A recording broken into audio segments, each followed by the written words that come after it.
अध्यक्ष महोदय, मैं विपक्ष के अपने सम्मानित साथियों से ये कहना चाहता हूं कि यदि आज हम लोग सत्ता पक्ष में हैं तो ऐसा नहीं है कि हम हमेशा सत्ता पक्ष में ही रहेंगे। ये आवश्यक नहीं है, किसी के लिए आवश्यक नहीं। एक लंबा समय हमने विपक्ष का काम किया है, एक लंबा समय हमने सरकारों से सवाल पूछने में लगाया है। जनता ने जब हमें विपक्ष में रहने का दायित्व सौंपा था तो हमने विपक्ष में रहकर विपक्ष की भूमिका को बड़े ही सकारात्मक तरीके से निभाया भी।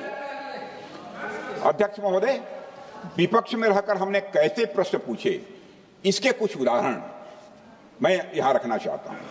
1962 में अध्यक्ष महोदय, चीन के साथ हुए युद्ध में जब दुखद परिणाम आया तो हमने उस समय की सरकार से यह पूछे थे, लेकिन वह प्रश्न यह था कि हमारे देश की धरती पर दूसरे देश का कब्जा कैसे हुआ।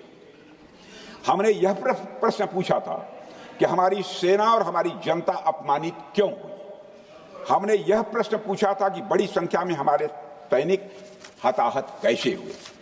हमने यह प्रश्न नहीं पूछा कि हमारे टैंक, हमारी मशीनें, हमारी बंदूकें क्यों ध्वस्त हो गई। यह प्रश्न हम लोगों ने नहीं पूछा। मशीनों और तोपों की चिंता न करके, मशीनों और तोपों की चिंता न करके अध्यक्ष महोदय, हमने देश की टेरिटरी की चिंता की, हमने देश के सैनिकों की। इसी तरह 71 के युद्ध में, 71 के युद्ध में जब हमने पाकिस्तान को सबक सिखाया, मैं उस समय की सरकार को मैं बधाई देना चाहता हूं। हमने अपने राजनीतिक और सैन्य नेतृत्व की प्रशंसा की। हमने ये नहीं देखा कि किस दल की सरकार है, किस विचारधारा की सरकार है, इसकी चिंता नहीं की कभी। हमारे नेता अटल बिहारी वाजपेयी ने संसद में खड़े होकर उस समय के नेतृत्व की प्रशंसा की थी। हमने इस बात की खुशी जाहिर कि हमने अपने शत्रु को सबक सिखाया।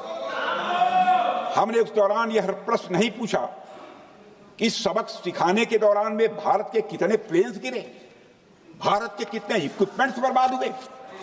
यह प्रश्न अध्यक्ष महोदय उस समय भी हम लोगों ने नहीं पूछा।